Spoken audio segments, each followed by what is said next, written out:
Señores, muy buenos días. Gracias por acompañarnos porque arrancar la rutina siempre es prometedor de un día en el que se le están poniendo buenas ganas. Así que para eso nosotros les damos la bienvenida y arrancamos entonces esta agenda. Buen día para nuestro querido Nelson. Buen día, Adis. Don Pablo, amigos televidentes. Martes 20 de noviembre. Ya lo decía yo ayer, el año está cogiendo la última curva y cuando arranque por ahí, no hay fuerza que lo pare. Pablo Macchini con ustedes. Señor. Muy buenos días, país. Buenos días, compañeros. Buenos días, Baní. Buenos días, Baní. Además, este es un saludo lleno de mucha nostalgia porque es 20 de noviembre. Entonces, cuando teníamos país en términos de paz y de convivencia civilizada, sin violencia y delincuencia, en los pueblos, y en Baní principalmente, pues el día anterior a la celebración, a la conmemoración y el homenaje a la Virgencita de Regla, en el caso de Baní es la Virgen de Regla, entonces uno amanecía el 20 para el 21, el pueblo entero, aquello de la fiesta de Joan Manuel Serrat.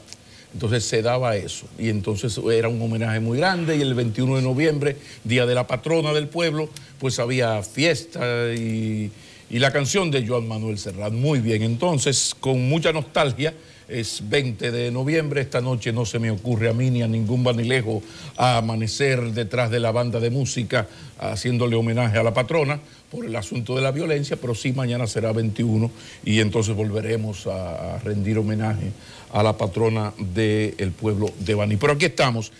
Rápidamente, señores, no dejen de leer un artículo, reportaje de Tony Raful sobre la supuesta desaparición de Johnny Aves García y su investigación sobre que ese señor, asesino por demás, está vivo. Un excelente trabajo de un libro que sé que está Tony Raful escribiendo. Entonces quería recomendárselo, está en el Listín Diario. Un tema que me interesa porque se ha citado mucho, demasiado, esto de Bertolt Brecht, que no es de Bertolt Brecht, es de un poeta que ahora no recuerdo, pero es aquello de que ahora me llevan a mí, pero ya es demasiado tarde.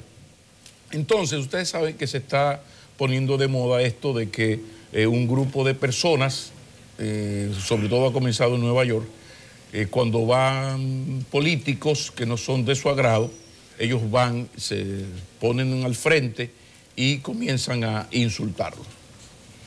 Eso comenzó con personas encartadas o imputados o con algún tipo de acusación en temas sobre todo de corrupción.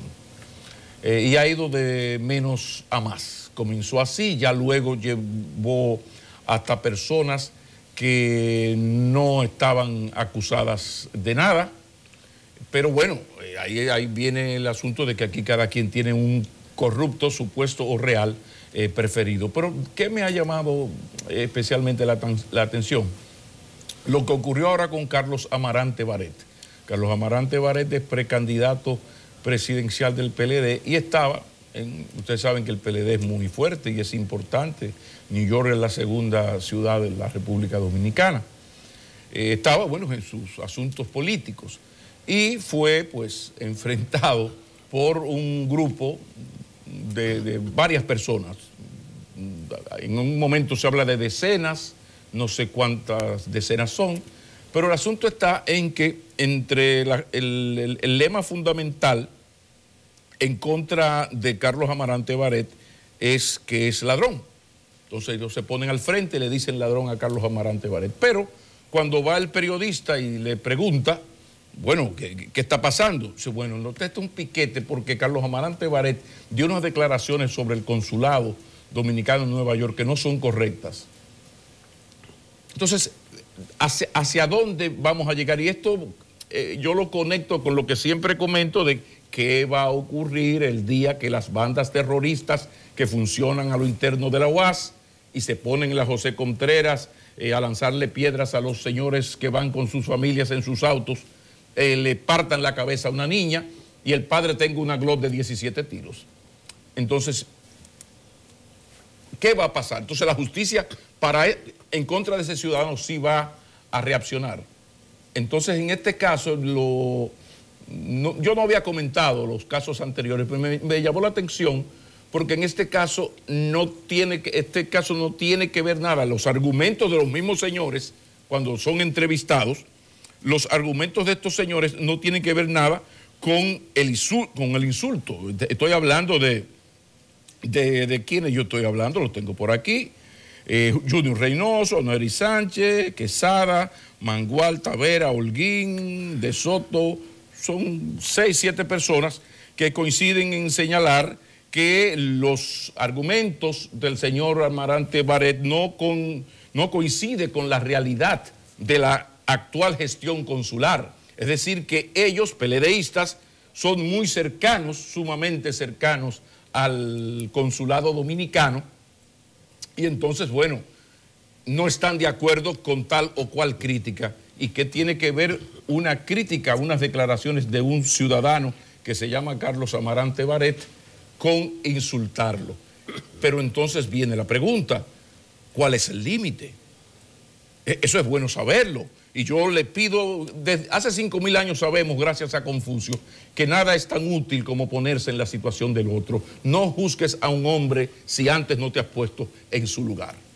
Entonces yo le planteo el escenario de un señor que quiere ser candidato de su partido, viaja a una ciudad y una claque, no sé pagada por quién, si está pagada o no está pagada, pero por qué razón a una persona el argumento de la parada, del piquete, es porque ha dicho algo que ese grupo no comparte sobre el funcionamiento de su consulado, y usted a ese señor que tiene hijos, porque en estas cosas la gente pública, y uno es medio público, y entonces ha padecido un poquito esto, la gente debería como pensar en algo. O sea, cuando uno es medianamente conocido y las figuras artistas, los periodistas, los políticos, uno va desarrollando cierta capacidad, cierta fortaleza en la piel para soportar abusos, quedarse callado.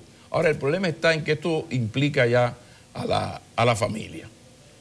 Y ya se comenzó, repito, se comenzó insultando a personas o encartadas o a presuntos o a investigados en temas éticos de corrupción, y ha ido pasando el tiempo y ya estamos aquí haciendo una parada en contra de un señor cuyo argumento en su contra es que él dijo que el consulado dominicano, PLDista por demás, no funciona, no está funcionando bien. Hizo algunas críticas. Entonces quería, porque vamos a un proceso electoral y estamos en la época de la posverdad y de las fake news, donde en las redes está todo, incluso lo que no ha ocurrido.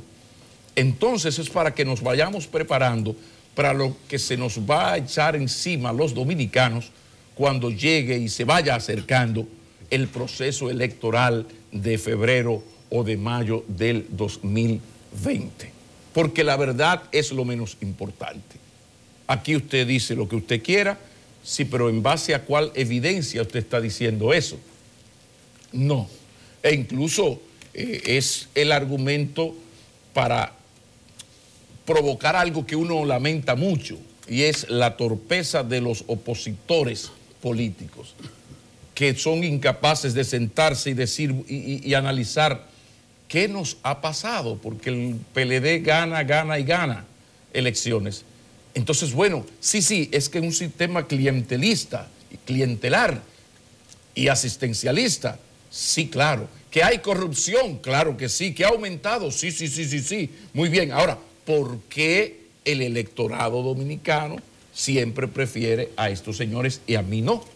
¿Por qué Karim, el jovencito, que ahora que quiso ser síndico del distrito, fue en las elecciones pasadas como candidato a alcalde y sacó más votos solo en el Distrito Nacional que los votos que sacaron políticos de 30 y 40 años de lucha cotidiana sin vacaciones en la República Dominicana?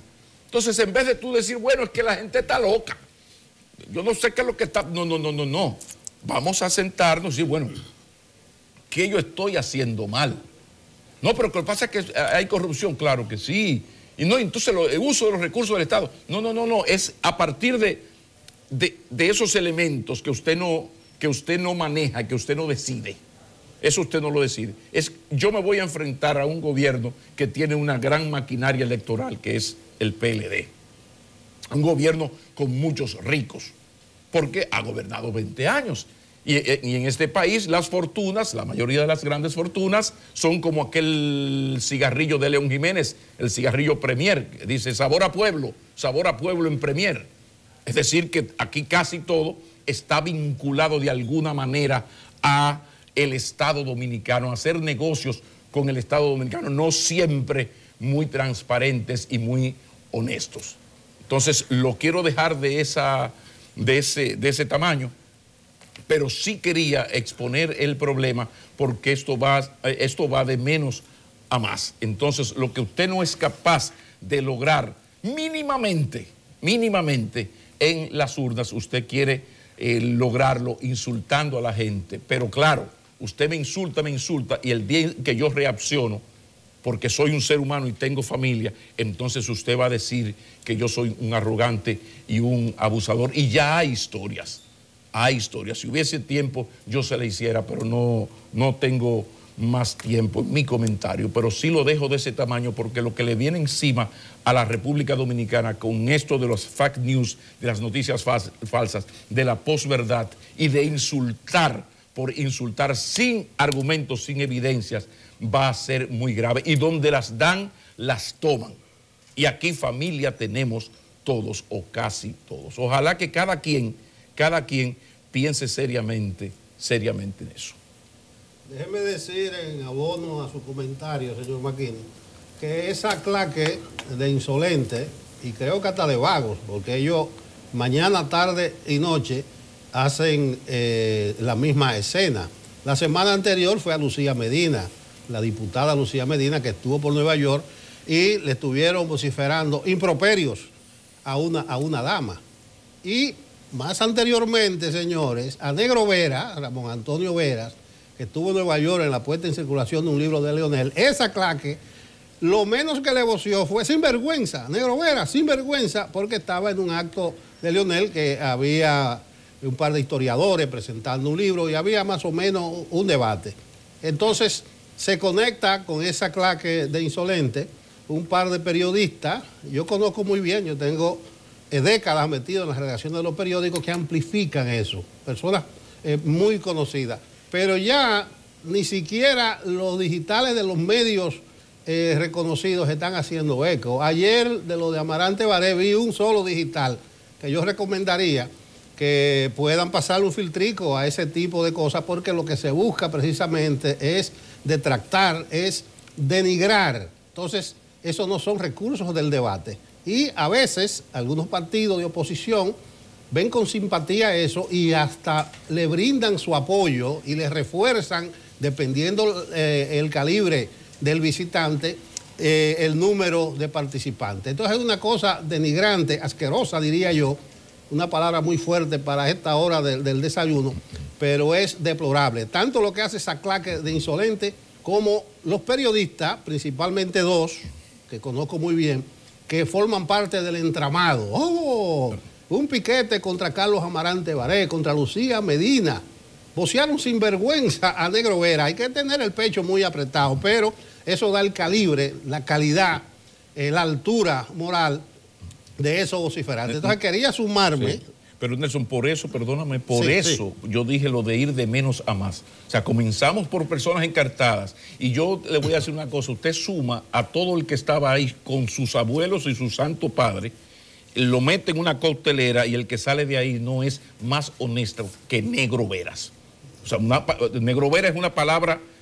Cuando tú me hablas de Negro Veras en este país, estás hablando de palabras mayores, y al gobierno de Jorge Blanco me remito.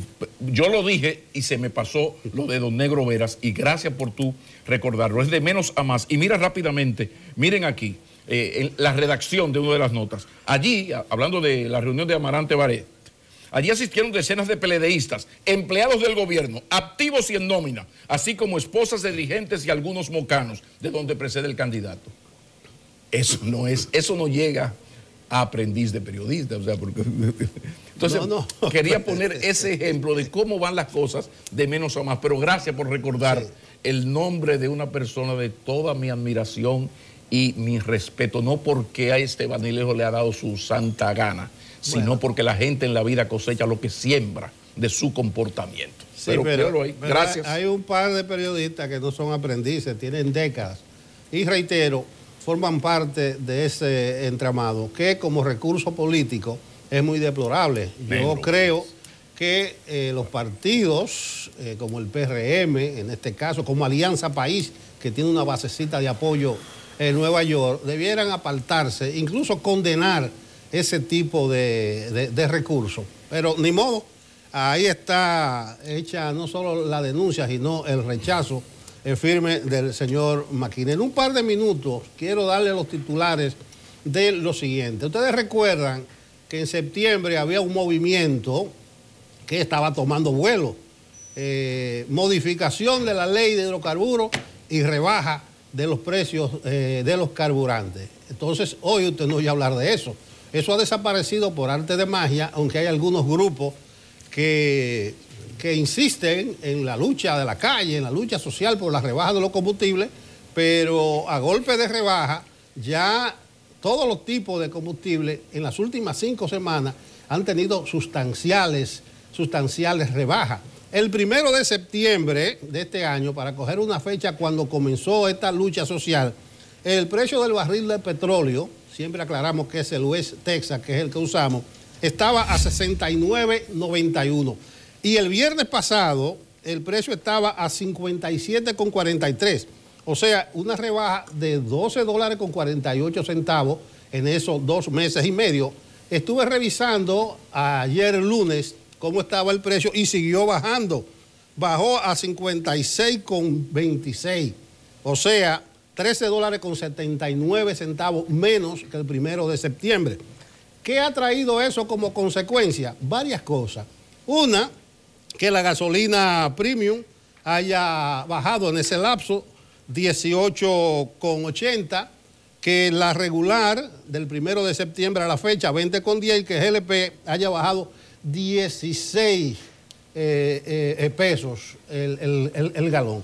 Eso ha desactivado el movimiento social, pero además eso le da un respiro, un aire al gobierno, y recomiendo que se lean un trabajo de Héctor Linares, el subdirector del periódico El Caribe, titulado Baja del petróleo retira tensión al presupuesto, porque resulta que el presupuesto del año que viene que presentó el gobierno está calculado a 62,50, con 90 el medio del barril. O sea, está pensado así, y miren, cuando baja a 56, eso significa un respiro grande para ese presupuesto, porque en el mismo presupuesto se consigna que el gobierno, los temores que tiene que se le pueda romper la estabilidad macroeconómica, que es la niña mimada, que eso redunda en beneficio de muchas cosas, específicamente perdón, en el sector fiscal, los temores que tiene el gobierno de un petróleo alto es un aumento del precio del petróleo, implicaría que el gobierno realice mayores transferencias al sector eléctrico para el subsidio de la tarifa eléctrica, así como transferencias focalizadas, bono luz, bono gas, tendría un impacto directo en los niveles de inflación. Es decir, que le ha quitado tensión al presupuesto del año que viene y le ha quitado tensión a la calle. Por eso es que yo creo, ya para finalizar, que está muy descaminado lo que todavía hoy están llamando a huelgas. Uvieres y el Falpo Violento están convocando para el lunes 27 una huelga en el Gran Santo Domingo por la rebaja de los precios de los hidrocarburos, cuando esto, por fuerza propia del precio del barril del petróleo, han estado bajando. Además, ya no hay ambiente para este asunto de huelga. Una, porque muchos de los grupos que podrían ser sostén de ese movimiento ya están en otra cosa, están mirando en las elecciones del 20. Otra, ya desde el viernes próximo, que es Black Friday, el ambiente que se respira es distinto. Y 2 semanas más para arriba van a comenzar a entrar 17.000 billones de pesos por el doble sueldo. El 18 de diciembre esa cantidad va a subir a 34.000 billones. El sector privado a principios de diciembre va a comenzar a soltar dinero. Entonces el ambiente que se respira en la calle no es para que se esté convocando a una huelga para el próximo lunes. Que conste en acta esa apreciación de lo que ha significado esa rebaja abrupta del precio del barril del petróleo. El artículo mío no respondo hoy en Diario Libre, se llama Danilo es un suertudo, porque se le da todo. Mire, tenía un lío grandísimo con el petróleo y los hidrocarburos y por sí solo han desaparecido esa demanda de la calle. Lo que sí, Nelson y Pablo, esas circunstancias lo han hecho suertudo. En el fondo hay una que no es circunstancial, y es que se ha podido demostrar con matemática simple que la ley de hidrocarburos le da unos márgenes de ganancia al gobierno que en un punto ojalá no vuelvan a detonar con el mismo volcán que aquí se ha reclamado en muchas ocasiones, porque es que sí, le toca una tajada que, caray, mi hermano, qué tajada. Señores, es tiempo de una pausa porque hoy tenemos muchísimo contenido y dentro de eso, ustedes saben que muchas veces hemos hablado del desayuno escolar, hemos hablado del almuerzo, hemos hablado también del uniforme escolar y de cómo en distintos puntos del país esto genera un caos que es reclamado por padres, profesores y que estresa el sistema educativo. Pues de eso hay que hablar, porque el Instituto Nacional de Bienestar Estudiantil, como una cartera que depende del Ministerio de Educación, ahora se juega mucho de la papa caliente porque no tiene que ver con las clases, pero tiene que ver con la estabilidad de las clases. Sí, sí. Por favor, por favor. No, Sí. Justamente Sí. de esto vamos a debatir en breve. Lo que pasa es que la brevedad va a ser más breve. Va a ser menos breve tu brevedad, porque el amigo Jaques tiene un ligero retraso. Entonces, en lo que usted sabe que a uno le dan un tune-up cuando uno llega aquí antes de ir al aire, un maquillaje y una cosa. Entonces, quería aprovechar el comentario de Nelson en lo que pasamos a un tema, como bien dice, tan importante para el país, porque todo lo que tiene que ver con los muchachos, con la educación, ¿verdad? Es importante.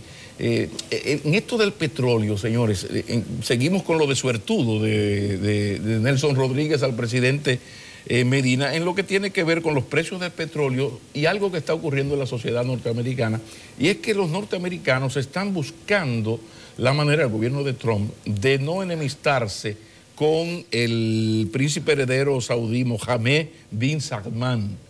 Este señor y su gobierno están más que implicados, y ya los equipos de seguridad a nivel federal de los Estados Unidos pues dicen que sí, que hay una vinculación. Dicen que han concluido las investigaciones que ese señor, el Mohammed bin Salman, ordenó el asesinato del periodista Jamal Khashoggi, que no era un cualquiera, no es Juancito Pérez Vidal alias Tito, sino un hombre que un gran crítico del gobierno, pero además articulista de Washington Post.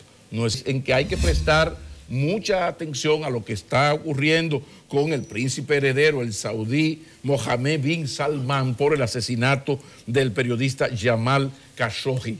Eso es sumamente serio y tiene que ver, miren qué cosa, tiene que ver con la economía de la República Dominicana, porque en la República Dominicana, si algo nos ha salvado de cosas peores, es esta bendita estabilidad macroeconómica, porque problemas tenemos y muchos, sobre todo en lo que tiene que ver con la injusta distribución de la riqueza. Tenemos un modo de producción que genera un crecimiento económico innegable, pero tenemos la tarea de hacer una sociedad más justa. Pero ya seguiremos hablando, el tema es tan fascinante como preocupante, pero vámonos a la pausa, que ya el invitado ya sí llegó.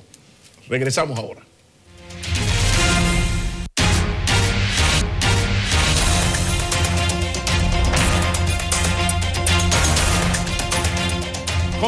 Continuamos y damos la bienvenida, atención Santiago, a uno de sus diputados más prominentes, dirigente del opositor Partido Revolucionario Moderno, miembro de su comisión ejecutiva, no sé si le llaman así, o comité central, o lo importante es que es parte de la alta directiva del PRM, es además parte de la comisión bicameral que estudió la ley de partidos y sigue estudiando la ley electoral. Si faltaba algo, es también el vicepresidente, el subdirector de la Comisión de Asuntos Municipales. Es decir, que con Víctor de Asa podemos hablar de muchas cosas importantes. Bienvenido, Víctor. Muchas gracias, don Pablo.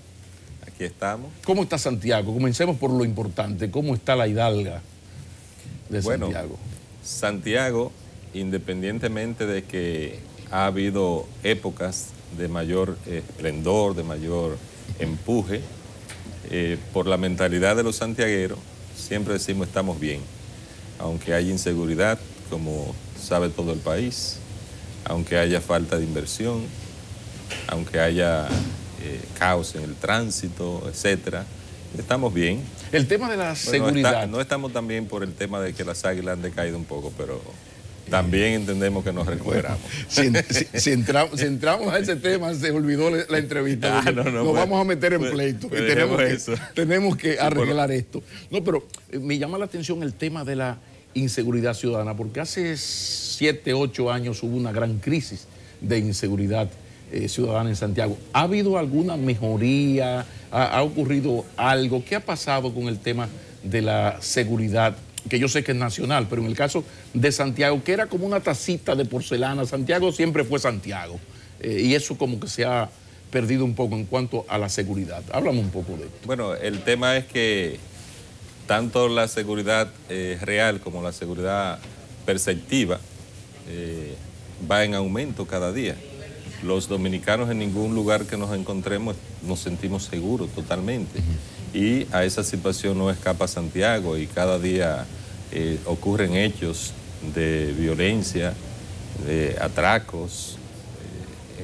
¿Y la reacción de las autoridades? ¿Cómo tú evalúas? Porque el problema es nacional. ¿Qué te parece lo que han hecho, si es que han hecho algo las autoridades? Las competentes o las incompetentes, no importa. Sí, lo que pasa es que parece que hay, bueno, sin que parece, hay un mal de fondo. Está en la prevención, porque después que se comete el delito, pues independientemente de que las familias esperan que haya sanción, que los culpables vayan a la cárcel, pero ya el delito está cometido. Y muchos decimos, bueno, hasta que el delito no llegue a la casa, tú simplemente lo percibes.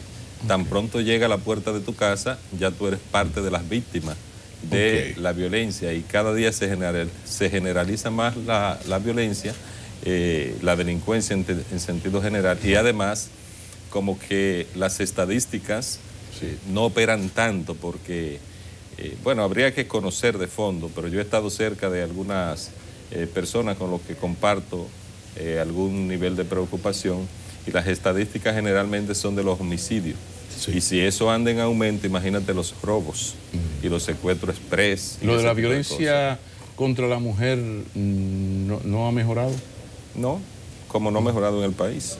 Cada día caen más mujeres víctimas. Lo que pasa es que, insisto en estas preguntas, Víctor, porque Santiago es una ciudad, una provincia y sobre todo un municipio muy especial. O sea, yo estudié en Elisa, yo conozco a Santiago y sé de las primacías en términos de visión empresarial de Santiago, y cuando en Santiago hay problemas de este tipo, yo no quiero imaginar, y tengo que imaginarlo por mi trabajo, lo que ocurre en las otras ciudades. Pero tú eres secretario de la comisión. Imagínatelo, Exacto. Que anda mal, porque Santiago anda mal en materia de violencia y, bueno, tú estás ligado al medio y sabes que cada día ocurren hechos lamentables en Santiago. Sí, pero sí, y sí también en Santiago, entonces hay que apurar el paso. Pero tú eres secretario de la Comisión Bicameral de Ley de Partidos, ahora está estudiando la ley electoral, pero respecto a la ley de partidos, ¿qué evaluación tú tienes de esa ley? Y no me digas solamente, no, que fue lo posible.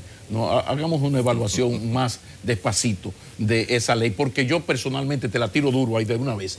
Creo que se perdió una oportunidad muy buena de abaratar el ejercicio de ser y hacer política. Por favor, por favor. Bien, yo escribí un artículo que salió titulado La ley de partidos, más cerca de lo ideal que de lo posible. Porque generalmente es un argumento para decir esto fue lo que pudimos hacer, que decimos no es la ley perfecta, no es la ley ideal, es lo que pudimos hacer. Yo digo, Como no teníamos ningún tipo de ley, y esta ley, por lo menos para la precampaña y para la organización y funcionamiento de los partidos políticos, como establece el artículo 216 de la Constitución de la República, la ley está inspirada en los principios que recoge el artículo 216 de la Constitución de la República: derecho de libre elección, fortalecimiento de la democracia interna, transparencia. Para el tema de la precampaña hemos avanzado mucho a través de esta ley. Hay aspectos que obviamente pudieron ser mejores, pero hay choque de intereses, y además la población se concentró mucho en el tema de las primarias. Y se dejaron algunos aspectos que después tuvimos que trabajar, como decimos, a la carrera. Que por cierto, antes de continuar, esto de las primarias, el espíritu de ustedes con esos de las primarias abiertas. Primarias abiertas, se entiende que todo el mundo puede votar en las primarias de X partido, sea o no miembro de ese partido, o que solamente pueden votar los que no pertenecen a ningún otro partido, porque en el PLD hay un problema con eso. Y como tú fuiste de la comisión, quizás pueda el espíritu de ustedes. ¿Qué ustedes quisieron plasmar en esa ley? Atención, PLDistas. Yo me inclino en la última interpretación. No es que vote todo el que esté en el padrón, es que vote la generalidad que no está en ningún padrón. Me explico. Nosotros, hay lo que se llama el sistema de afiliación y desafiliación, que están recogidos en los primeros artículos de la ley. Si la ley prohíbe con sanción drástica, incluso de inhabilitación por 5 años para tú poder, como ciudadano, ser elegido, si tú tienes doble afiliación, te está indicando que el padrón abierto es únicamente para los que no están afiliados, más los que estén afiliados en ese partido que ha decidido las primarias abiertas. Ok, es bueno, es bueno decir, esa aclaración. Porque la ley tú no la puedes ver sesgada. Exacto. Los que son abogados del PLD que están en esa discusión, que me están escuchando, saben que un artículo se complementa con otro. Lo que decimos nosotros en el argot jurídico, la conjunción de los artículos tales y tales. Entonces, que conjuguen los artículos de la afiliación con el artículo que establece el tipo de primaria. Y el artículo que ha llamado mucho la atención, hay 2 artículos que tienen su cocorícamo, su naiboa, y es el que tiene que ver, primero, con el asunto de que no se puede hablar mal de un funcionario. O sea, una cosa es campaña negativa y otra cosa es difamación. O sea, si este señor funcionario estuvo preso en los 90 en Boston, que yo recuerde eso, le hace daño, pero yo no estoy faltando a la verdad. Entonces ese artículo no es demasiado protector, porque lo que prohíbe es hablar mal. Sí, sí. No la difamación. No sé por qué ustedes no utilizaron el concepto de difamación, por favor. Sí. De hecho, ese es uno de los artículos que está recurrido ante el Tribunal Constitucional. Exacto, sí. Y yo, en honor a la verdad, pienso que la redacción final como quedó fue una pifia de nosotros en la comisión. Porque el espíritu, que tú has hablado mucho del espíritu, es evitar la campaña negativa. Te pongo un ejemplo. Tú eres de Peravia. Lo que hizo en plena campaña el senador de Peravia, que posteriormente tuvo que retractarse contra el presidente Hipólito Mejía. Eso tú tienes que buscar alguna manera de que encuentre algún nivel de sanción. Claro. Pero que la gente se exprese. Bueno, ¿y cómo tú impides no, y si que la tengo gente la evidencia se para exprese? demostrarlo. Perfecto. Entonces, porque es ya... negativo porque le estoy recordando a la gente algún hecho negativo de tu parte, Sí, pero no te estoy difamando. Pero es la campaña sucia en sentido general. De todas maneras, es un artículo que yo digo que sobra en la ley, porque ya está en la ley de crimen de alta tecnología. Claro. Y también sobre la ley de difusión del pensamiento. Y el otro gol que le metieron a los dueños de medios de comunicación con el asunto de la colocación de propaganda, eso que también está, hay un recurso en ese sentido. ¿Qué ustedes quisieron comunicar? No, recuérdate que esta ley rige para el funcionamiento de los partidos políticos, sí, su organización, para sus procesos internos y para la escogencia de los candidatos, es decir, para la pre-campaña. Ya para la campaña es la ley electoral. Sí. Esta es la ley de los precandidatos. Una vez los precandidatos pasan a ser candidatos, también pasan a ser regido por la ley electoral. Entonces, ¿qué ocurre? Que los procesos de escogencia de los dirigentes de los partidos y los procesos de escogencia de los precandidatos para convertirlo en candidatos son procesos internos. Por vía de consecuencia, si es interno, no debe ser externo. Y lo que se ha querido regular con esto es que una gente con mucho dinero, porque tenga para poner valla, no aplaste a los militantes de los partidos políticos. Y que mucho se ha reclamado la sociedad dominicana y ustedes mismos, los medios de comunicación, que el derroche y que una gente se aparezca con dinero a veces sin saber su origen y en 2 meses aplaste a un militante que tiene muchos años. Que me tienen que perdonar los compañeros, pero yo creo que es un artículo sumamente acertado. Afecta a nuestro bolsillo, ¿por qué no admitirlo? El que tú en tu empresa, en tus programas, no puedas colocar todo, pero creo que son de los sacrificios que los diferentes sectores, en este caso el de los productores de programas de radio y televisión, tenemos que hacer y debemos hacer cada 4 años. Y ya para eso vendrá la campaña. Claro, es decir, claro. ¿Por qué si tú y yo somos del mismo partido, nos vamos a dirigir a los compañeros de nuestro partido? Tenemos que hacer una pre-campaña como si fuera una campaña. Precisamente en el PRM no además hay... es un poco tiempo, claro. Es de julio, primer domingo de julio, hasta el último domingo de octubre, son 3 meses. Sí, se picaba con 0 mata 0, a tanto la cuña, son 3 que llevaba 16. Pero hablemos de la ley. Se está tratando también pero está muy bien, está muy bien. Se está tratando en una ley también el tema en la ley electoral, el tema de la diferenciación que hay a la propaganda política, a los espacios publicitarios políticos, que son más caros que el resto del año. Exactamente. Entonces viola el derecho de igualdad.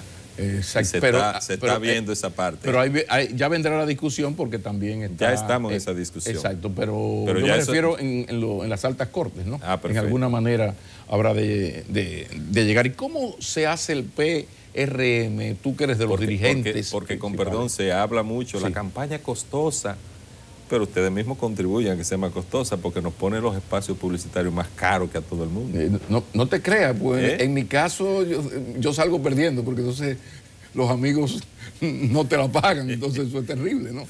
Pero creo que estoy personalmente de acuerdo con ese tipo de sacrificio de los que tenemos programas de radio y televisión. Para organizar el país y para hacer más transparente el funcionamiento del país, hacerlo más efectivo y a menor costo, todo el mundo tiene que sacrificarse. Bueno, que precisamente la composición de la Cámara de Diputados expresa un poco, de alguna manera, ese gran problema de cómo los dineros apabullan a militantes de toda la vida, de PRM, PRD, PLD, quien sea. Llega el señor, si ya el mundo cambió y el dinero todo lo puede, y quien piensa que el dinero todo lo puede, va a hacer todo por dinero. Así es. Es terrible. Entonces, de repente, a mí me parece muy bien que estas cosas se estén haciendo de esta manera, pero la pregunta que, ¿cómo se salva el PRM de esa tentación? En el sentido de que si es tan importante, casi decisivo, y ahí está la composición del Congreso, el asunto económico, ¿cómo se salva el PRM de la tentación de ese dinero mal habido que le diga, mira,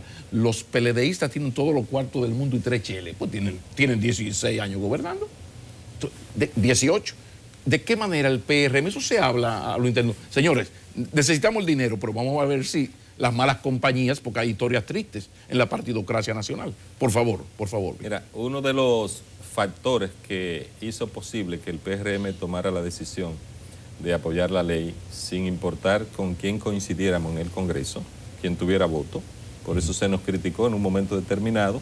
El sector de Danilo Medina están coincidiendo con el leonelismo porque queríamos impedir en un momento determinado que se impusiera un método único para la selección de candidatos, que lo hacía inconstitucional. Y luego, entonces, el sector de Leonel, que no tenía los votos para hacer que la ley pasara, una vez se sobrepasó esa amenaza de que se impusiera un método único, bueno, nosotros teníamos que tomar nuestra propia decisión y decidimos que haya ley, porque al PRM y al país le conviene que hayan reglas claras. porque la gente nos hemos dado cuenta que quiere una democracia más limpia, sobre todo una democracia más ordenada. Sobre todo el que tenga oposición. Bien, pero el que tenga oposición posteriormente va a ser gobierno y después de gobierno va a volver a ser oposición. Entonces no se puede pensar con una visión cortoplacista, hay que pensar a largo plazo. Entonces la decisión fue justamente la de que si hay orden, nos conviene más. Pero, ¿qué te digo? Siempre vamos a estar expuestos. Lo que sí, ahora hay sanción para el que recibe fondos ilícitos, porque ahora hay un sistema diferente y los partidos tienen que entender que antes de la ley 3318 se funcionaba de una manera y ahora de otra. Ahora todos los recursos que reciben los partidos políticos, los públicos y los privados, tendrán que ser transparentados. Todo partido tiene que tener libros que van a ser visados anualmente por la Junta Central Electoral. Van a ser recibidos a través de una cuenta única receptora. Va a funcionar dentro de la estructura de la Junta Central Electoral lo que se llama la comisión de seguimiento, la unidad de seguimiento y control a los fondos públicos. Y hay sanciones. Bueno, uno saluda a eso. Lo que pasa es que lo saluda con mucha incredulidad, porque ahora vamos a ver si a la hora de la verdad la Junta Central Electoral tendrá los jardines colgantes de Babilonia para aplicarle la ley a los partidos, porque tú sabes que eso ha sido un relajo. Por ejemplo, el informe, los partidos tienen que presentar un informe de qué hicieron con el dinero y cuánto recibieron en una campaña electoral, y no lo presentan y aquí no pasa nada. O sea, esto es una especie de laissez-faire. Yo digo no lo presentaban, porque ahora tú vas a poder... No, algunos sí y otros no. Sí, pero tú vas a poder evaluar la calidad del funcionamiento de la Junta Central Electoral a través también de hacer cumplir la ley. Y ahora, por ejemplo, no se presentaban los informes, pero tampoco se presentaban los presupuestos. La ley establece que a más tardar el 10 de febrero de cada año, los partidos políticos tendrán que presentar ante la Junta Central Electoral su presupuesto de ingresos y gastos, adicionándole la nómina de contribuyentes, y que si no lo presentan no recibirán los recursos que el Estado aporta a través de la Junta Central Electoral. Diputado PRM Santiago, Víctor de Asa, muchísimas gracias. Lamentablemente se nos tiene que volver porque se nos quedaron muchas preguntas, pero ya finalmente finalizando, ya. ¿Qué es lo que pasa? El PRM por último, como que se finalmente. Finalmente finalizando ya. Finalizado ya, totalmente finalizado. El PRM, hay problemas en Santiago, en el municipio, con el PRM, como que se ve débil. ¿Cómo está eso ya finalmente? Mira, a pesar de las diferencias y de los encuentros de intereses que siempre se dan y que generan animadversión, y Santiago no escapa a esa situación que se da en los partidos grandes, el PRM ha ido creciendo. De hecho, en la última encuesta ya nosotros estamos sobre el 35% como partido. O sea, ha habido una mejoría. Luis Abinader por encima del partido. Pero se ve como... Mira, pero tienen que buscar la manera de... el partido está... Y mi amigo Ulises Rodríguez, ¿cómo va? El partido está en la calle y Ulises Rodríguez está en la calle también. Está en la calle. Todos los días hay trabajos del partido. El sábado, aunque de hecho yo no participé de esa reunión, pero hubo una buena reunión de dirigentes para iniciar los trabajos del PREMIL 2, que es el nuevo registro o la ampliación del registro de militantes con el que vamos a participar de los procesos internos. Todo un placer. El diputado Víctor de Asa, dirigente del Partido Revolucionario Moderno Santiago de los Caballeros, el Santiago de las primacías americanas. Pues terminamos esta entrevista y no se vayan lejos porque el tema, ustedes saben, el tema de la educación es tan maravilloso como fundamental. Todo pasa por la educación, y dentro de la educación hablemos de bienestar estudiantil. Ya regresamos.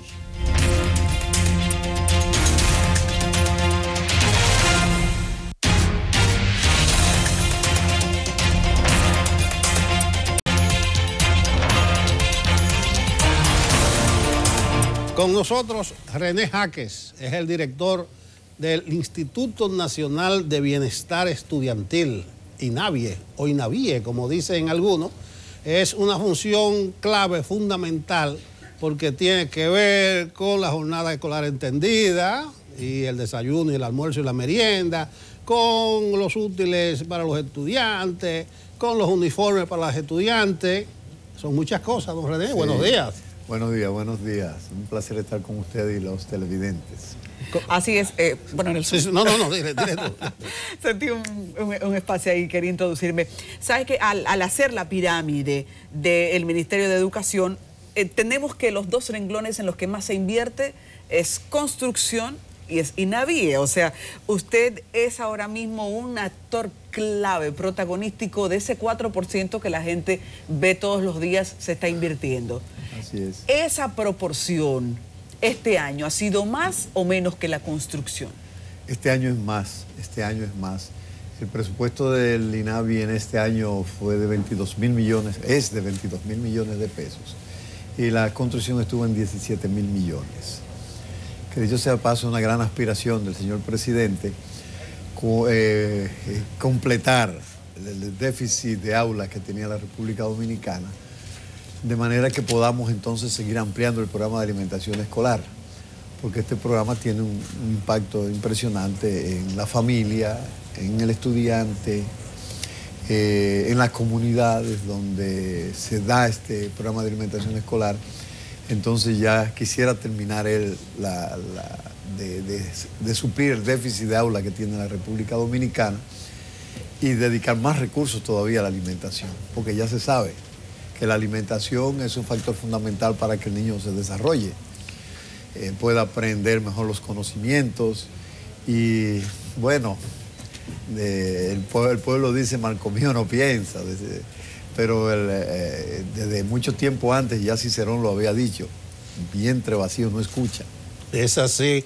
Vamos a tomar el día de hoy de modelo, martes 20 de noviembre.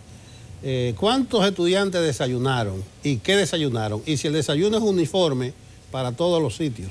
Sí, el desayuno no es uniforme para todos los sitios. Las zonas de difícil acceso, zonas fronterizas, desayunan el desayuno típico del campo, ¿no? Víveres, queso, en algunos casos margarinas. Es diferente, tienen siempre sí su vaso de leche, su vaso de jugo equivalente, ¿no? Entonces en la ciudad el desayuno es el típico de la ciudad. Hoy, en casi todo el territorio nacional, porque ese desayuno de que voy a hacer referencia ahora, que nosotros denominamos urbanos y zonas suburbanas, es más o menos el 92% del desayuno total de la República Dominicana. Hoy dimos una galleta nutritiva con un vaso de leche. Esa galleta nutritiva es una especie de turrón que es, yo digo, marca INAVIE, porque se elaboró en base a una fórmula que permite que los estudiantes tengan por lo menos el 20% de los micronutrientes que necesitan para desayunar. ¿Y cuál es el costo? O sea, casi en alimentación, todo el requerimiento de los estudiantes lo contiene esa galleta, desde el punto de vista de proteínas, micronutrientes, total. O sea que acaban de desayunar 1.800.000 estudiantes en la República Dominicana. Y esa dinámica de que desayunaron todas estas personas, fueron procesados todas estas galletas por panaderías ubicadas en todo el territorio nacional. 235 panaderías ubicadas en todo el territorio nacional suplieron esa alimentación. Y eso significa que estas empresas generan economía, dinamizan la economía local. Por eso hablaba ahorita del impacto.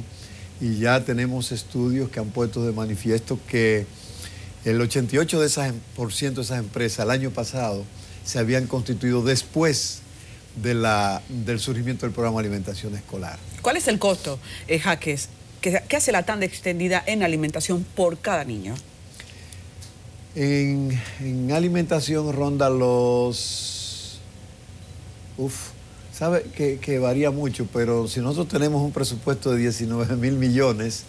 El costo diario, ¿cuánto cuesta un niño diariamente a la tanda extendida, por ejemplo? No, diariamente estamos hablando de unos 112 pesos aproximadamente. 112 pesos diarios. Sí. Invierte la tanda extendida en cada niño, hablando de desayuno y también de almuerzo. Desayuno, almuerzo y merienda. El niño que tiene las tres alimentación, ¿no? Desayuno, merienda, almuerzo puede llegar a esos niveles, porque tenemos ahora mismo cerca de un poquito más de 1.200.000 que tienen las tres comidas, las tres alimentación. Y hay entonces 1.802.000 que esos consumen solo desayuno y merienda, porque para consumir los tres el centro escolar tiene que estar en jornada extendida. Y en jornada extendida tenemos actualmente unos casi 70% de los centros educativos ya. Usted habló del productor local que se beneficia de las galletitas nutritivas. Uno de los fuertes que ha vendido siempre el INAVIE es que favorece a las pymes.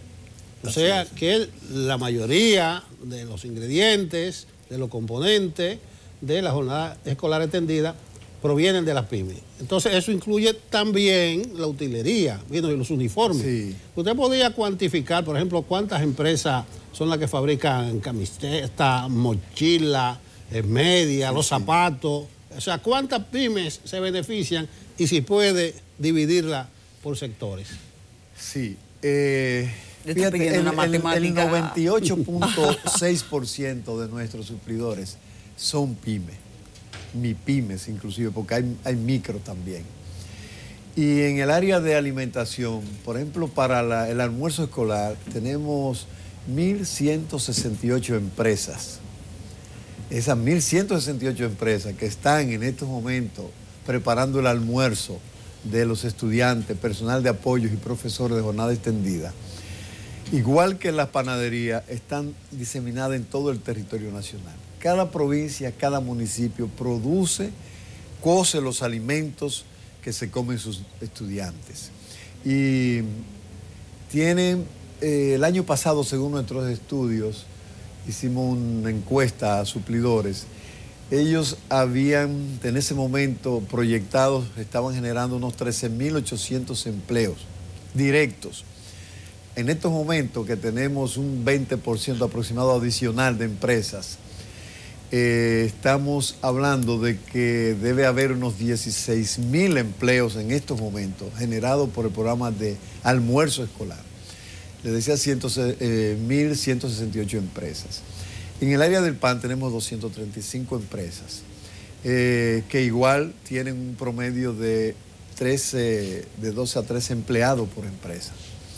Entonces, eso tiene un impacto en las comunidades impresionante. Los alimentos crudos, porque una parte de nuestros estudiantes, alrededor de un 2%, consumen alimentos, o sea, el INAVIE contrata suplidores que depositan los alimentos crudos en las escuelas. Estamos hablando de las escuelas de difícil acceso, junto con la Asociación de Padres, Madres y Amigos de la Escuela. Entonces esos alimentos son cocidos en la misma escuela y consumidos en la misma escuela. Entonces, ahí tenemos unos 37 empresas que se ocupan de eso en todo el territorio nacional. Tenemos, además, que también impacta, unos 281 centros escolares que reciben transferencia de recursos nuestros para cocinar en el centro.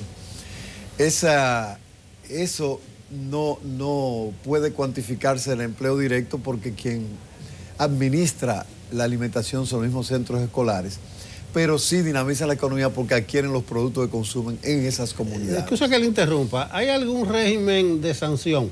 Por ejemplo, los teachers no estuvieron a tiempo para este año escolar. Así es. Y está el famoso caso aquel de la mochila de la diputada. No sé si se excluyó a esa empresa. ¿Qué se hizo con esa empresa y qué pasó con los teachers?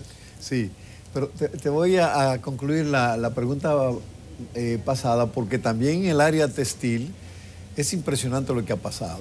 Porque todos nuestros productos, a excepción ahora del 50% de los poloches que están llegando de fuera, son de facturación nacional, todos.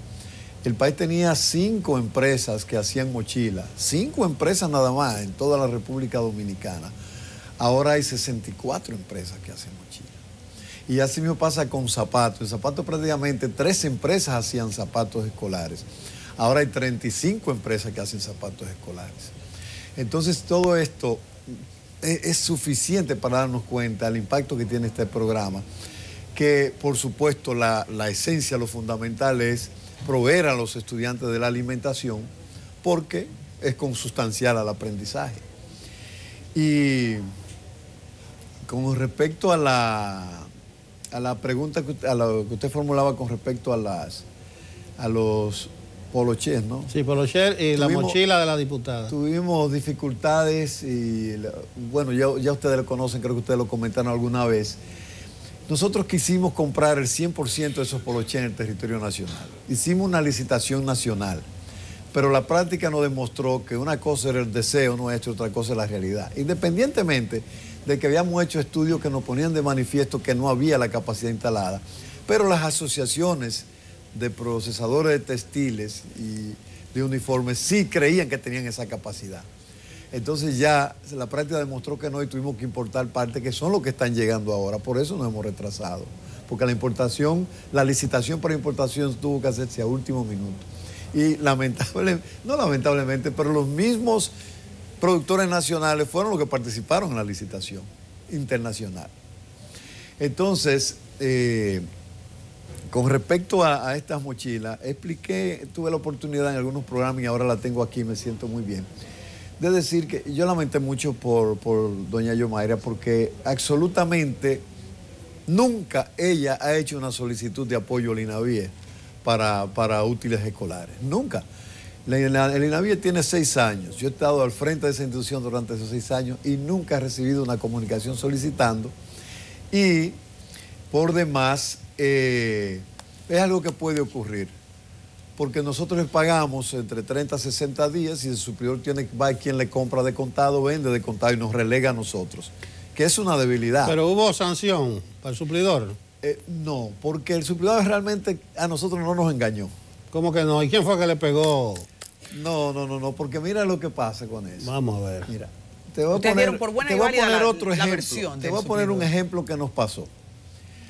La primera denuncia de que alguien tenía un uniforme con un sello de INAVIE la recibimos en Monteplata. El INAVIE fue a Monteplata.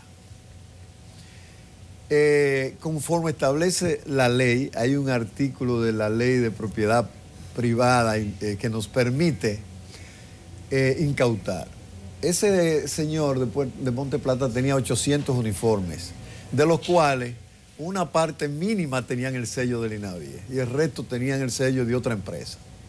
Porque venderlo en la empresa no es mal, lo que no es correcto es venderlo con el sello del INAVIE. Entonces, cuando visitamos al suplidor, nuestros abogados, entonces el suplidor muestra factura y dice, yo lo compré. Mira, yo lo compré. Y lo compré aquí en la José Martí, una tienda de mayorista. Se traslada el equipo con ayudante fiscal y todo eso a la tienda de la José Martí. Pues ahí vimos que efectivamente él dice, sí, yo los vendí, pero oye, me extraña que fuera alguno de INAVIE porque todos a mí me lo entregaron en cajas todos y yo entregaba las cajas que tenían una determinada cantidad de poloché. Terminamos que a ellos se lo vendió una zona franca. Pero la zona franca produjo algunos para el INAVIE. Cuando llegamos allá, pide excusa y cómo puede ser. Parece que algún sobrante lo metieron en el paquete grande. Sí, pero eso en el caso de la mochila hubo un ilícito. O sea, claro, usted vio cómo fue que se superpuso. No hubo sanción. Lo que fue no hubo sanción porque a nosotros quien debió someter a la justicia debió ser doña Yomaira. Pero no, óigame lo siguiente, en un proceso tan ambicioso. Él lo cubrió. Y fíjate que él tenía un contrato con nosotros. Me excusa, pero hay un ilícito. Y si no actuó la diputada con todo lo que dijo en la Cámara, yo creo que procedió mal. Yo pienso que debió someterlo. Si hubiese sido yo, lo hago. Porque de INAVIE nosotros mandamos inmediatamente. Entonces la gente comienza a pensar, pero hubo complicidad. Sí. ¿Tú ves? Entonces no se le puede dar pábulo a que la gente piense ese tipo de cosas. Pero agrego yo, en un proceso tan ambicioso, en donde un comercio que tiene mucho dinero en movimiento, como el Ministerio de Educación, en el momento en que los uniformes son más importantes para los padres de familia, comienzan a venderse de manera paralela y nadie fue. Se da por sentado que esa ingenua respuesta de cada uno de los investigados era cierta. Sí, porque nosotros, ¿qué pasa con nosotros? Y a veces Y yo quiero advertir que para el próximo año usted verá uniformes en las tiendas, como se vendían las camisas en las tiendas. Ok, ¿cómo será? Lo que usted no podrá ver es un uniforme con el sello de INAVIE en las tiendas, porque nosotros lo incautamos inmediatamente. Entonces, no habrá es la dos primera vez uniformes. que pasa. El que diga INAVIE, que lo entrega en donación el Ministerio de Educación, y otro que los padres... No puede ser vendido en las tiendas. Ahora, el mismo uniforme estará en las tiendas de venta para que papá y mamá busquen los duplicados que quieran. Como estuvo antes y como ha estado siempre, porque todas las tiendas hacen los especiales de uniformes y todo eso. Porque nosotros cubrimos en uniforme más o menos el 65% de los estudiantes. Nosotros sacamos 750,000 kits de uniforme anual con tendencia a crecer. Por ejemplo, en el 2012, la cantidad de uniformes que llevaban a las escuelas eran unos 270,000. Ahora llegan 750,000. O sea, en los últimos 5 años esto se ha multiplicado por 3. Y, por supuesto, los estudiantes nuestros, incluyendo los bachilleratos, es casi 1.9 millones. Claro, los estudiantes de bachiller no recibían uniformes antes. Era el 100% los niveles inicial y básico. Ahora ya no existe el inicial, ¿no? Entonces, nunca hemos dado el 100%. ¿Con qué criterio distribuimos esos uniformes? Que casi siempre la gente quiere saber. Bueno, nosotros tenemos un estudio, hacemos una combinación del estudio del mapa de pobreza de República Dominicana, lo complementamos con un levantamiento de información centro por centro y determinamos qué proporción le corresponde a cada escuela. Hay escuelas, por ejemplo, casi todo el sur recibe el 100% de los uniformes. Usted tiene escuelas aquí en el centro de la capital que reciben el 40 y hasta el 60% de uniformes, y algunas el 80%. Entonces, porque ¿qué pasa? Que hay centros educativos que usted va en las zonas menos vulnerables de la ciudad capital, que usted ve una mochila que cuesta 1,000 y pico de pesos, los muchachos.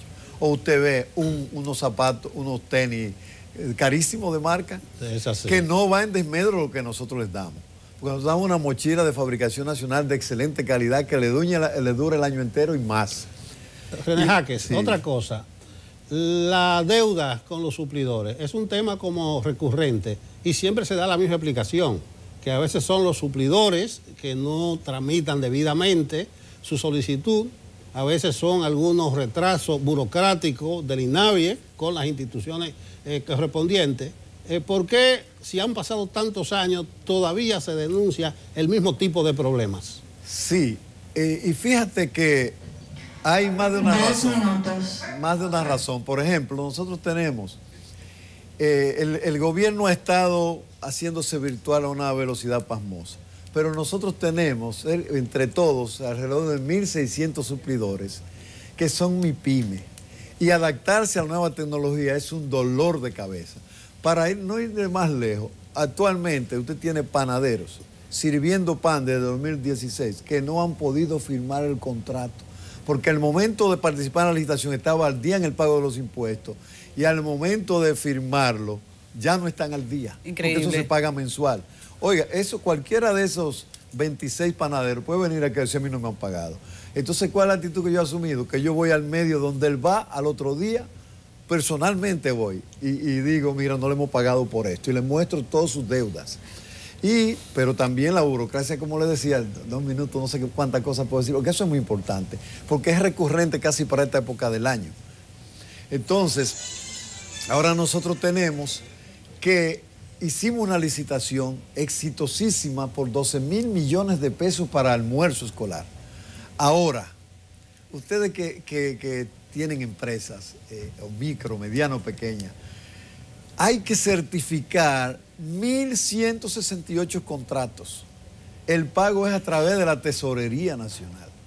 Entonces, nosotros de esos 1.000, yo le hablé de panaderos, pero los 1.168 suplidores de almuerzo, 121 no han podido firmar el contrato porque tienen deuda. Entonces, uno solo de ellos puede llamar a un programa y decir, no me están pagando. Pero tenemos, sí, es bueno decirle, estamos trabajando a toda velocidad. Ya a partir de esta semana que viene probablemente tengamos certificados más de 600 contratos. Y la política de la institución es contrato certificado, inmediatamente procesado el pago.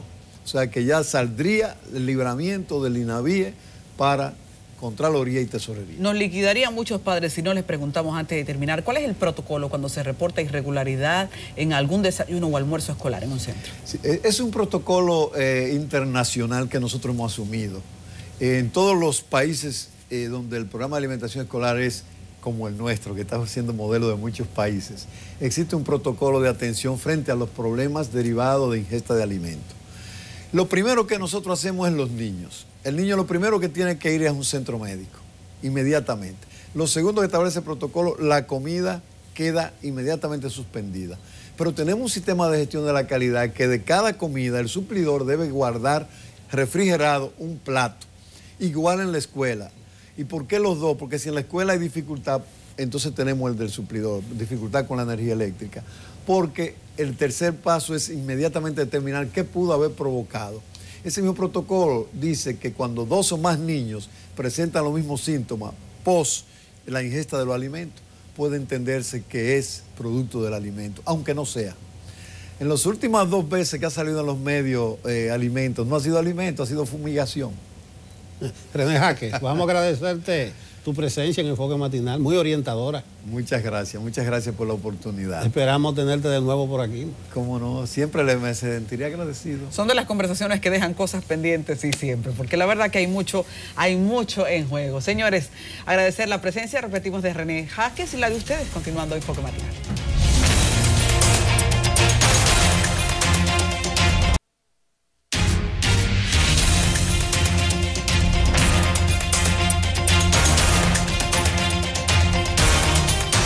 En el día de ayer, en otro contexto, hablábamos de que la educación comienza desde la familia, que ahí es que se forman todos los valores, de ahí es que surge el hombre nuevo.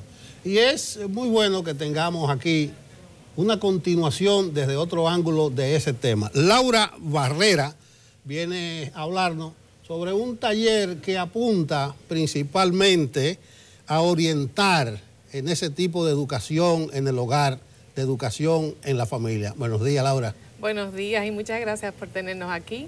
Es cierto que las familias, para tener relaciones sanas, es muy bueno enfocar y dar la preparación a los padres para darle la crianza a sus hijos que ellos quieren, porque todos los padres quieren lo mejor para sus hijos, más sin embargo a veces carecen de la orientación adecuada, de cómo manejar a sus hijos al momento de disciplinarlos. Entonces ustedes tienen una suerte de taller para poner positivo a los padres. ¿En qué consisten esos talleres?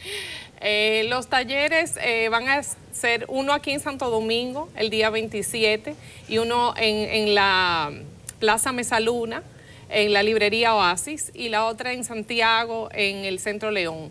Los talleres consisten en proveer a los padres de herramientas, de frases, de respuestas alternativas a la que tradicionalmente damos cuando estamos en un momento encolerados. Y de repente lo que primero sale es lo que tenemos a la mano, y realmente a veces esa no es la mejor respuesta. El taller 27 en la capital, y el de Santiago, ¿qué día es? El 28. O sea, al otro día. Al otro día. El miércoles. ¿Dónde es en Santiago? En el Centro León. Y la experiencia anterior con estos talleres, ¿y qué le dice a ustedes? ¿Dan resultados? Porque ya un padre dice, árbol que nace torcido, jamás su tronco endereza. Entonces, después de viejo, un padre puede aprender. Sí, después, en cualquier momento un padre puede aprender, y lo importante es querer. Y lo importante es entender lo que le hacemos a nuestros hijos cuando los maltratamos verbalmente, y esos hijos crecen aceptando que ese maltrato verbal es la norma. Al día después, o sea, cuando crecen, porque tenemos que ver a largo plazo esa inversión, después esos hijos entienden que sí, que ese maltrato es normal, y después tienen esas hijas un esposo que la maltrata, pero eso es normal, y los padres debemos entender eso desde el día primero. Cuando hablamos de padres, instintivamente remite al varón, pero también incluye a la madre. Obviamente, en realidad la mayoría de las madres son las que asisten a los talleres. O sea, en los talleres vemos más madres que padres, pero cada vez más los padres se están integrando y nos alegramos tanto de que eso sea así. Bueno, Laura, es una loable labor. ¿Tiene algún costo la participación en el taller? Sí, tenemos una invitada internacional que debemos después remunerar en moneda extranjera. Por eso el precio del taller son $50. Así que ese va a ser el costo del taller. Bueno, ya lo saben, martes y miércoles, pasos positivos para los padres y la educación en el hogar. Agradecemos a Laura Barrera su presencia y esperamos que tenga éxito en su actividad.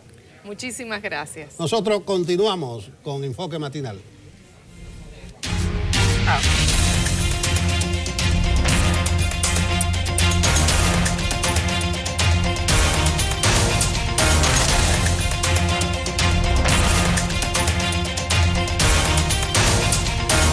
Señores, entre otras cosas, hoy es 20 de noviembre y hoy es Día Mundial del Niño, en un esfuerzo de la UNICEF de que haya igualdad y un estímulo al crecimiento sano. Aquí podríamos decir que en los últimos años ha habido un marco legal importante y un empuje de las instituciones para que ellos sean revalorizados. Todavía hay mucho que aprender como sociedad porque estamos con muchos temas de violencia y estamos con muchos temas todavía de abuso. El abuso de infantil, del trabajo y esas cosas, pero queremos alimentar el programa en este momento con dos invitados especiales que van a poner en plano justamente el esfuerzo de UNICEF aquí en su capítulo República Dominicana. Bienvenidos a Liz y también bienvenidos a Albert. Bienvenido a Alberto. Ellos han preparado una participación para hoy al país hablarle en el contexto del Día del Niño y felicitarlos a ustedes también. Lo malo de ser niño es que uno cuando está muchacho quiere crecer y después que está grande entonces uno quiere como volverse chiquito de nuevo. Ley de la vida, pero Liz, Alberto, este programa siempre será de ustedes, pero especialmente hoy es de ustedes. Adelante y valor. Hoy, 20 de noviembre, se celebra el Día Mundial de los Niños y los niños y niñas de todo el mundo alzamos nuestras voces para conseguir nuestros derechos. En este día, nosotros nos unimos para ayudar a salvar las vidas y exigir los derechos de los niños más desfavorecidos y vulnerables del mundo. En la República Dominicana, 6 de cada 10 niños sufren de castigos violentos y miles de adolescentes son abusadas y explotadas sexualmente. Una bofetada en la cara, un insulto, un toque inapropiado, cualquier tipo de violencia contra nosotros es inaceptable. Tú puedes poner fin a la violencia contra los niños y niñas. Alza tu voz, denuncia los casos de maltrato y abuso sexual. No te quedes callado.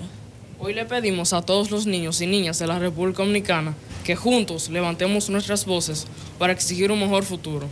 Un país donde no falten alimentos, salud, amor y protección para cada uno de nosotros. Y le pedimos a todos los adultos su apoyo para que juntos podamos conseguir el cambio que deseamos. Porque si lo hacemos bien hoy, todos los días serán el Día Mundial de los Niños. ¡Bravo! Gracias. Gracias, Qué Liz. buen Gracias, mensaje. Alberto. Sin lugar a dudas, este programa jamás volverá a tener un final tan emocionante y tan bienvenido. Muchísimas gracias. Qué manera tan hermosa de terminar un programa. Muchísimas gracias y que solo el amor supere el cariño que deben generar en los adultos esos niños, que ellos no son el futuro, cuidado, ellos son el presente. Muchas gracias. Nos vemos mañana.